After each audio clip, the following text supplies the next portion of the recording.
በጠዋት ተነስታችሁ ወደ ስራ ቦታችሁ ሄዳችሁ እንበል። ስራችሁን ስትሰሩ እንደናንተ ብቃት ያለው ሰው የለም። ነገር ግን ያችን አንድ ቀን ትሰሩና 3 ቀን እረፍት ትወስዳላችሁ። 3 ቀን እንኳን ባይሆን በመሃል እረፍት እየወሰዳችሁ በብቃታችሁ ነገሩን ታካክሱታላችሁ። እመኑኝ እንደዛ አይነት ሰዎች ከሆናችሁ መሸነፋችሁ አይቀርም። ልክ እንደ አባባሉ ተሰጥኦ ጠንክሮ ካልሰራ ጠንክሮ መስራት ተሰጥኦን ያሸንፋል። እንደዚህ አይነት በጣም ትክክል የሆነ አባባል የትም ልታገኙ አትችሉም። አሁን የደረስኩበት ደረጃ ላይ ከመድረሴ በፊት የሽያጭ ሰራተኛ ነበርኩ። ለድርጅቶች እየደወልን ምርቶቻችንን መሸጥ አለብን። አሁን እኔ በዛ ስራ በጣም የተካንኩ ነበርኩ። ልክ እንደኔ በዛ ስራ በጣም የተካኑ ልጆችም ነበሩ። ነገር ግን እነሱ 1-2 ሽያጭ ከፈጸሙ በኋላ ዘና ይላሉ፣ አዳዲስ መኪና ይገዛሉ፣ ከዛ ድጋሜ ወደ ሽያጫቸው ይመለሳሉ። ሌሎች ደግሞ በሽያጭ ቦታ ላይ በጣም መጥፎ የሚባሉ ሰዎች ነበሩ። እንግላንድ ውስጥ ነን፣ ነገር ግን እነዚህ ሰዎች ከባንግላዴሽ ነው የመጡት። እንግሊዝኛም በትክክለኛ ማንበብ አይችሉም። ደንበኞች ሲያናግሯቸውም ትክክለኛውን መልስ መመለስ አይችሉም። ብቻ ምን አለፋቸው እነዚህ ሰዎች ሽያጭ ላይ ምንም አይችሉም የምትሏቸው አይነት ሰዎች ነበሩ። ነገር ግን በአመቱ መጨረሻ ላይ እነዚህ ከባንግላዴሽ የመጡ ሰራተኞች ብዙ ሽያጭ ካስመዘገቡ ሰዎች መካከል 20ዎቹ ውስጥ ይመደባሉ። አሁን እነሱ በጣም መጥፎ ናቸው ብያቸዋለሁ። ለምንድነው 20ዎቹ ውስጥ የገቡት ብላችሁ ከጠየቃችሁ ዛሬ ባይሳካ ነገ ይሳካል፣ አሁን ባይሳካ በኋላ ይሳካል ብለው ስልኩን ሲጨቀጭቁት ነው የሚውሉት። የሰሩት ገንዘብ ወደ ባንግላዴሽ ለቤተሰቦቻቸው ለመላክ ብለው ያለማቋረጥ ለድርጅቶች እየደወሉ ሽያጭን ለመፈጸም ይሞክራሉ። እኛ ምሳሌ ልንበላ እንችላለን፣ እነሱ ግን አሁንም ስልክ እየደወሉ ደንበኛ እያናገሩ ነው። እኛ ወደ ቤት እየሄድን አሁንም ስልክ ይዘው ሽያጭ ለመፈጸም እየሞከሩ ነው። አሁን እያልኩ ያለሁት ነገር በዚህ ዓለም ላይ አሸናፊ ለመሆን ከፈለጋችሁ እናንተ የግድ ብልህ ወይም ጎበዝ መሆን አይጠበቅባችሁም። ወጥነት ብቻ ነው ሊኖራችሁ የሚገባው። ነገር ግን የሁሉ ነገር መጀመሪያ የእናንተ ውሳኔ ነው። ምን አይነት ሰዎች ናችሁ? እዚህ ምድር ላይ ብዙ ገንዘብ ለማግኘት የምትፈልጉ ሰዎች ናችሁ? ነፃነታችሁስ ትፈልጉታላችሁ? በፈለጋችሁበት ጊዜ በፈለጋችሁበት ሰዓት የፈለጋችሁበት ቦታ መሄድ የምትፈልጉ ሰዎች ከሆናችሁ ቁም ብላችሁ ወስኑ። በጊዜ ካልወሰናችሁ 40 እና 50 ዓመት ላይ ስትሆኑ ያለፈውን 10 ዓመት ምን ሳረግ ነው ያለፈብኝ ብላችሁ ራሳችሁን ትጠይቃላችሁ። ያደረጋችሁን ነገር ማስታወስ ትጀምራላችሁ። ያለፈውን 10 ዓመት ምን ስሰራ ነው ያለፈብኝ? ሀብታም አልነበርኩም። ዓለምን ዙሪያ አልተመለከትኩም። እንደ ሌሎች ጥሩ ኑሮ የለኝም። ታዲያ ምን ሳረግ ነው 10 ዓመት እንዲህ እንደ ቀልድ ያለፈብኝ ብላችሁ ራሳችሁን ትጠይቃላችሁ። ቁጭት ደግሞ በጣም ክፉ ነው። ምንም ሳትሰሩ ያሳለፋችሁትን ጊዜ እያንዳንዱ ነገር ያስታውሳችኋል። በዚህ ጊዜ እረፍት ስትወስዱ ስራ ከመስራት ቲቪ ባይ ይሻላል ብላችሁ የተኛችሁበት ቀን ሁሉም ነገር አይምራችሁ ላይ እየተከተለ ይመጣል። ያንን ህይወት መኖር የማትፈልጉ ከሆነ ግዴታ ወጥነት ሊኖራችሁ ይገባል። ብልህ መሆን አይጠበቅባችሁም። ምንም ያህል መጥፎ ብትሆኑ እንኳን ወጥነታችሁ ሊኖር ይገባል። ወጥነታችሁ ለብልሃታችሁ ማካካሻና ከዚያም በላይ ይሆናል። የእናንተ ስኬት የሚወስነው አንድና አንድ ነገር ቢኖር በየቀኑ መሆን ያለባችሁ ቦታ ላይ ናችሁ ወይ ነው። ጠንክራችሁ ስለሰራችሁ ብቻ እዚህ ዓለም ላይ የምትፈልጉት ነገር ታገኛላችሁ። ፈጣሪ እናንተ የምትፈልጉትን ነገር ካሳያችሁትና በደንብ ከጣራችሁለት ያንን ነገር በፈለጋችሁት መጠን ይሰጣችኋል። ነገር ግን ገንዘብ እየፈለጋችሁ ብዙ ሰዓት መስራት አልፈልግም የምትሉ ከሆነ ወይም ደግሞ ሸለልተኛ ከሆናችሁ ተራ ህይወት ነው የሚኖራችሁ። ተራ ያልኩበት ምክንያትም አለኝ። ተሰጥኦ ካላችሁ ብቻ ነው ተራ የምትሆኑት። ተሰጥኦ ከሌላችሁ ግን ከተራ በታች ነው የምትሆኑት። ይቺ ዓለም የውድድር ዓለም ነች። ውድድሩም በጣም ፉክክር የበዛበት ነው። እንደኔ አይነት ጥቂት አሸናፊ ሰዎች አሉ፣ በዛው ልክ ደግሞ ብዙ ተሸናፊ ሰዎች አሉ።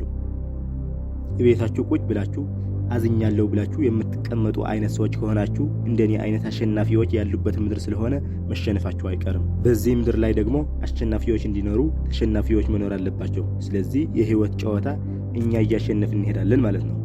ለሰው መራራትና ማዘን በጣም የሰለቸኝ ነገር ነው። በዚህ ዓለም ላይ ደስተኛ ስላልሆን ብቻ ነገሮችን ማሳካት ለከበዳቸው ሰዎች ቁጭ ብዬ አላዝንም። ምክንያቱም እኔም እንደነሱ ደስተኛ ያልነበርኩበት ጊዜ ነበረ። እኔም ያዘንኩበት ጊዜ ነበር። ነገር ግን ማድረግ ያለብኝ ነገር እንዳለ እያደረኩ ነው ያዘንኩት። ባዝንም ብከፋም ደስተኛ ብሆንም ማድረግ ያለብኝ ነገር አከናውናለሁ። ኪክቦክስም ስደባደብ ብዙ ጊዜ እፈራ ነበር። እየፈራውም ቢሆን ገብቼ ተደባድቤ አሸንፌ ወይም ተሸንፌ እወጣለሁ። በደከመኝ ሰዓትም ቢሆን ተጨማሪ ሰዓታቶችን ቁጭ ብዬ ሰርቻለሁ። በህይወት ወደፊት የምትሄዱት በዚህ መንገድ ብቻ ነው፣ ማድረግ ያለባችሁ ነገር በማድረግ። እንደዚህ ለማያደርጉ ሰዎች ደግሞ ቁጭ ብዬ የማዝነው ለምንድን ነው? ድብርት ውስጥ ስለገቡ ደስተኛ ስላልሆኑና ጥሩ ስሜት ስላልተሰማቸው ብቻ ሊደርሱት የሚገባቸው ቦታ ላይ ሳይደርሱ የቀሩ ሰዎች እዛው መሬት ላይ ሆነው ይቀራሉ። እኛ አሸናፊዎች ደግሞ ከላይ ሆነን እናያለን። ከላይ ሆነን የተገኘንበት ምክንያት ደግሞ እኛ ስሜቶቻችንን ስለማናዳምጥ ነው። ብናዝንም ብንከፋም ብንደሰትም እኛ መድረስ ለሚገባን ቦታ ለመድረስ ሁሌ እንተጋለን። እዚህ ምድር ላይ አንተን ለማምጣት ለለፉት ለእናትህና ለአባትህ ለአያትህና ለሙሉ ዘርህ ብቸኛው ተጠያቂ አንተ ነህ የምትሆነው። እዚህ ላይ ከደረስኩ በኋላ ለምንድን ነው ልክ እንደኔ ህመማቸውን አልፈው እዚህ ቦታ ላይ ላልደረሱ ሰዎች ቁጭ ብዬ የማዝነው? አንድ መረዳት ያለባችሁ ነገር፣ መስራት ላለባችሁ ነገር የሚያነቃቃችሁ ስላጣችሁ ብቻ ወይም ደግሞ ድብርት ውስጥ ስለገባችሁ መስራት ያለባችሁ ነገር ካልሰራችሁ እናንተ ትክክል ናችሁ ማለት አይደለም። ለእናንተም ምንም አይነት ሀዘኔታ አያስፈልግም። አሁን እኔ ሴት አይደለሁም፣ ሴቶችን ወክዬ ላወራ አልችልም። ነገር ግን ወንድ ከሆንክ ምንም ይሰማህ ምን ጠዋት ተነስተህ ማድረግ ያለብህን ነገር እንዳለ ማድረግ አለብህ። ታመህ ሆስፒታል አልጋ ላይ እስካልተኛህ ድረስ ስሜቶችህ ልታዳምጥ አይገባም። አዝኛለሁ፣ ከፍቶኛል፣ ድብርት ውስጥ ገብቻለሁ ብለህ ቁጭ ልትል አይገባም። አሁን እኔ የ35 ዓመት ጎልማሳ ነኝ። በኖርኩባቸው በ35 ዓመታት ሙሉ አንድም ሰው ለሚፈልገው ነገር በደንብ ጥሮ ሳያገኘው የቀረ አይቼ አላውቅም። ይቺ ዓለም ለሚሞክር ሰው በጣም ሰጪ ነች። ፈጣሪም ከላይ ሆኖ ይመለከታል። በደንብ ለሚጥር ሰው የሚገባውን ያህል ይሰጠዋል። እዚህ ምድር ላይ አንድ ሰው በትክክል በልቶ በትክክል ጠዋትና ማታ ጂም እየገባ ጠንክሮ የሰለጠነ ትክክለኛውን የሰውነት ቅርጽ ያልሆነ ሰው አይቼ አላውቅም። እነዚህ ነገሮች በሙሉ በጥንቃቄና በደንብ ካከናወናችሁ እርግጠኛ ነኝ የተስተካከለ ሰውነት ላይ ትሆናላችሁ። ህይወትም ልክ እንደዚህ ነች። ራሳችሁ እየዋሻችሁ ካልሸወዳችሁና ለራሳችሁ ብዙ ሰበብ ካላበዛችሁ ማድረግ ያለባችሁ እያንዳንዱ ነገር ካደረጋችሁ እዚህ ዓለም ላይ የምትፈልጉት ነገር አንድ በአንድ ታገኛላችሁ። ስለዚህ እዚህ ዓለም ላይ የሚፈልጉትን ነገሮች ያላገኙ ሰዎች ሳይ ተሸናፊ እንደሆኑ ወዲያው አውቃለሁ።